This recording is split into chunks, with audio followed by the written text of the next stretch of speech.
Design a study in 50 steps, step 14. Today, we are going to make a plan for the entire rest of your study, because it's going to make you feel better. It's going to make you feel like you have this thing under control. It's also going to help you realize if prior steps have not, if you're still taking on way too much. So we're going to build a timeline. I want you to start with the end in mind. Think about the date that you want to run around with your little study results and be like, oh my gosh, I have all the results. Look at all the things that I've learned. Pick the date and be like, final report is done. And from there, I'm going to need you to start thinking backwards. What are you going to need to do in order to get to a final report? Probably going to go through some drafts. Maybe you're going to ask for some feedback on the report.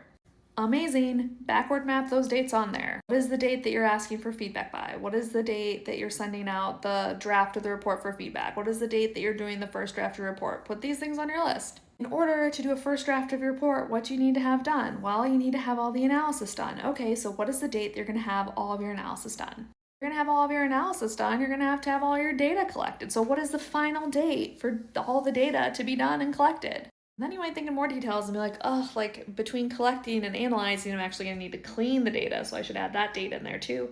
And that might require you adding in an extra week, 2 weeks, a month. Who knows? I don't know what your data looks like. If the data is going to be done being collected by this date, what is the date that you need to start collecting the data?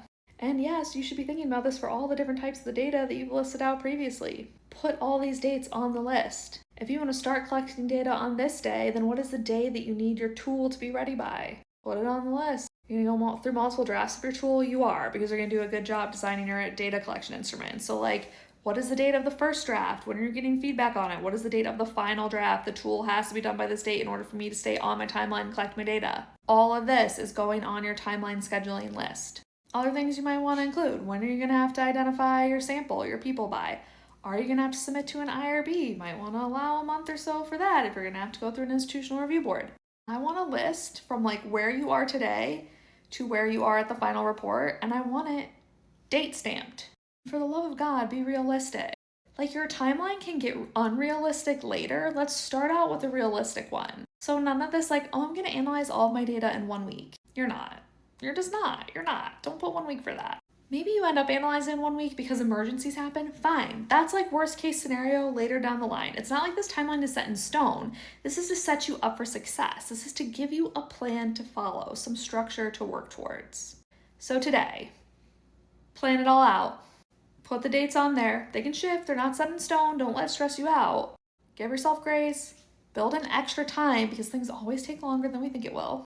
And map out your study. Research does not have to be hard. It does have to be planned.